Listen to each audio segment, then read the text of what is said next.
Indigenous Canadians win right to use original names after forced assimilation. Here's a summary of the article. Indigenous people in Canada who were forced to use European names on official documents can now apply to restore their original names, in a new policy unveiled as the country's government seeks to atone for historical abuses. For far too long, Canada's colonial legacy has disrupted Indigenous peoples' Indigenous naming practices and family connections from being recognized, Mark Miller, Minister of Indigenous Services, said in a statement, adding that the new policy would allow residents to reclaim the dignity of their Indigenous names. Children were forced to wear uniforms and learn English, boys had their braided haircut, and many were given Christian names.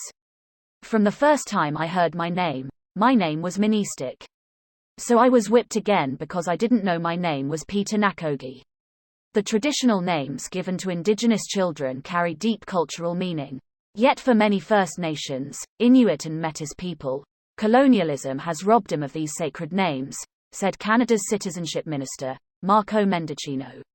At times, efforts to use traditional names have been met with everything from polite rejection to racism. The policy applies to all individuals of First Nations, Inuit and Métis background, not just residential school survivors, but also those who have been hesitant to use their traditional names in official documents. This post received a score of 8,200, with an upvote ratio of 96%. Here are the top comments in response to this article. Apparently another thing Canada has in common with Scotland. Scottish names were not allowed on official documents such as birth certificates, so until very recently, Gaelic people had two names: their official name and their everyday Gaelic name which everyone called them. Since names change in Gaelic according to grammar rules, it makes more sense to use a Gaelic name than an English one when speaking Gaelic. Example: you say Sumas when talking about him, but Shiame when talking to him. Today I learned the names Hamish and Seamus were from the same root. Please tell me more about a bunch of Scottish names. Relieved face. This is fascinating. I'm not sure what else I can say. A list of Scottish Gaelic names and their English equivalents. Some names are direct translations between Gaelic and English in one direction or the other. Bonus Gaelic stuff. The word smashing comes from the Gaelic math sin, meaning that's good. The word galore comes from the Gaelic gu leor, meaning enough. Subscribed. What an obvious thing they should be able to do. This is interesting and similar to South Africa, where you can determine whether someone of African heritage was born before the first democratic election or after in terms of their second names, aka your Christian name. Those born post 1995 will have an African second name and maybe a third English. Unique fact: if your name is Armstrong, you were most likely born in 1969 because of the lunar landing which was broadcast on radio. So most parents assumed it was a first name and not Neil Armstrong's surname. As someone who has a last name for a first name due to an ignorant as hell great-grandmother, I can relate.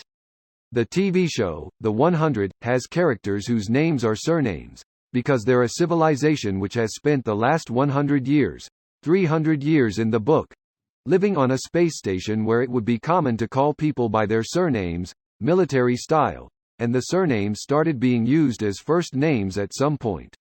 So the main characters are called Clark, Bellamy, Wells, etc. This just seems so basic of a gesture. Apparently at least part of the delay is attributed to the symbols used are currently not recognized as part of names, like a semicolon. I'm sure spending some money on fixing the programming in a database is the least they can do.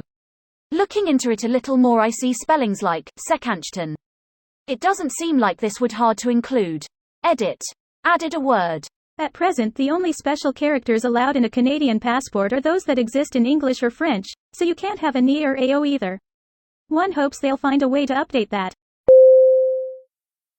This video was automatically created by Reddit to speech. The article and comments in this video were selected from Reddit according to their upvotes, and any paraphrasing was performed by smmry.com, without any human intervention.